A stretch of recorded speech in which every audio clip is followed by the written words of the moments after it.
Dedans par le droit de notre État qui, lui, s'arroge le droit de te faire vivre cette constitution-là, la constitution française.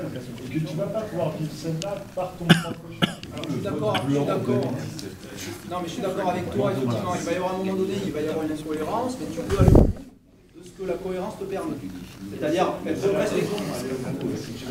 non, mais ça, par exemple, c'est pas interdit par la loi. Tu peux écrire un texte qui dit nous sommes des membres et nous pouvons automodifier ce texte. Déjà, se mettre d'accord, déjà, avec ne serait-ce que le processus, c'est déjà des conflits.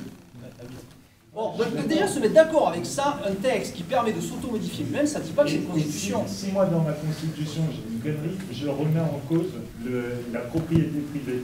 Ah ben non, mais dans ma constitution, monsieur, j'ai le droit de venir prendre dans votre magasin la propriété privée, je l'ai remis en cause. Non, mais je ne vais pas pouvoir le dire. Là, je ne parle pas des articles, là, je parle de modalités de modification elle-même uniquement. Rien que ça, c'est le processus qui permet de modifier le processus.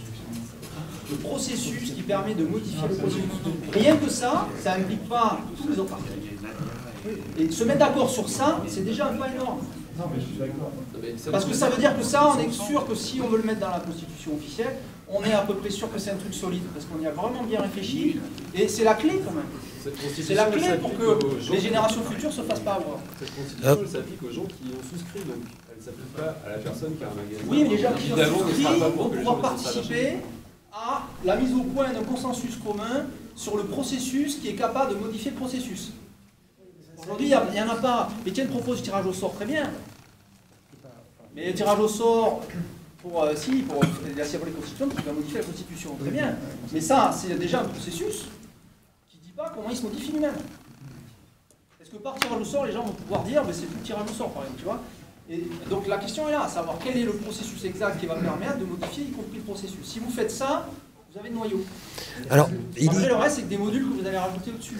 Est-ce que le problème, c'est pas tout simplement un problème d'échelle, à vouloir imposer une constitution à des ensembles d'individus qui sont trop grands, tout simplement? Oui, voilà. C'est-à-dire là, oui, c'est-à-dire. Est-ce qu'on pourrait parvenir à un modèle où parce que tu disais, tu parlais justement de la Nouvelle-Zélande, de la Suisse, des pays qui sont plus petits, qui s'enchaînent démocratiquement mieux d'apparence. Pas parfait, mais c'est mieux. Des pays qui sont plus grands. Pourquoi est-ce qu'on ne pourrait pas instituer un modèle, enfin des constitutions qui soient plus locales, des choses à des ensembles qui soient c'est l'idée à l'échelle d'un département, d'une région. C'est l'idée de partir là-dessus. Et déjà, mais ça commence déjà par avoir des communautés de membres qui arrivent à réfléchir déjà ne serait-ce que sur ce noyau-là, avant même d'aller plus loin. Et ce que tu dis est juste, mais je veux dire que c'est presque encore derrière. Déjà, moi je suis pas sûr de trouver des gens avec qui on va vraiment être d'accord sur ça. C'est dur d'écrire une constitution dans laquelle les gens, à travers les générations et sur des grands nombres, vont se retrouver d'accord. Ça paraît vraiment, comme tu le disais tout à l'heure, tu l'as démontré très bien, assez bien mathématiquement, c'est temps, c'est énormément, c'est là. On n'est même pas sûr que le physique soit en une génération. Du coup, pourquoi ne pas retourner sur des ensembles qui soient plus humains? Ben voilà. Non mais déjà accepter ces règles-là de base, ça fait rentrer dans la tête et dans la conception une idée qu'on n'avait pas forcément de prendre en compte toutes les strates du temps et qu'en tout temps les gens seront soumis au même choix d'accepter ça. Du coup ça fiche pas les jeux d'enfants non plus.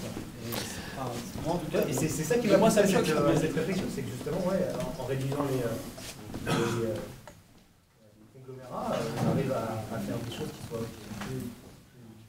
En informatique, on a un terme pour qualifier ce type de méthode, c'est ce qu'on appelle la programmation par objet. Il ne faut pas que je pense le tout. Les premiers programmeurs essayaient de faire un truc tout... alors le problème, c'est que quand ça ne marchait pas, on ne savait pas où c'était. C'est le problème. Quand vous programmez par objet, on arrive très vite à repérer quel est l'objet qui ne va pas. Vous voyez? Ce n'est pas la même méthode. Moi, je vous propose, c'est une approche par objet.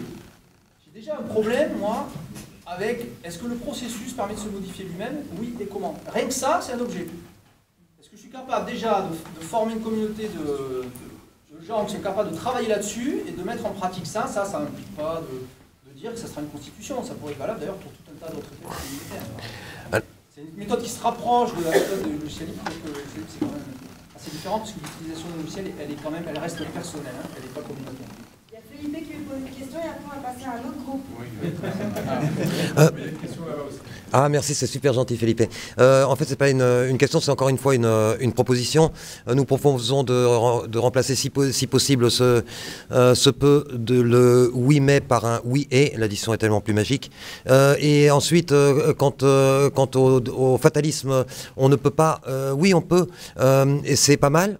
Donc pourquoi ne pas partir comme ça? De toute façon, on peut difficilement faire pire que ce qui est fait à l'heure actuelle, et éventuellement le faire évoluer sous forme d'outils, en utilisant des outils informatiques comme tu disais au début, c'est pas possible, et alors que nous pensons que impossible n'est pas humain, et que nous avons eu plus qu'une révolution depuis quelque temps, c'est le web. Et que par le biais du web, nous avons la possibilité d'interroger, de demander l'avis de l'ensemble de la population humaine relativement rapidement, en créant éventuellement un serveur Human Meter, la température de l'être humain, sur lequel on fixerait des référendums permanents sur des choix et éventuellement sur des modifications éventuellement possibles de la Constitution. Oui, alors après, oui, avec l'informatique, on peut envisager de faire vite. Mais ça, à la limite, c'est des choses qui se rajoutent à ce noyau de base, encore une fois. Par quels moyens, etc. C'est des choses qui vont aller... Le moyen, à la limite, il n'est pas ici, il n'est pas figé. Peu importe. Je veux dire quand même, ce qui est important, c'est de se dire, est-ce qu'on est capable déjà d'avoir non pas des avis, là, ici. C'est des gens qui acceptent d'utiliser et de mettre en œuvre, et donc de mettre en œuvre ce principe-là. Et donc se mettre d'accord pour savoir si le processus de base qui permet de modifier le processus, on peut, par ce même processus, par la majorité, par le vote, par le système condensé, par tirage au sort, peu importe, le mettre en œuvre pour qu'il soit capable lui-même de s'améliorer afin d'arriver à quelque chose sur lequel qui convienne un maximum de gens.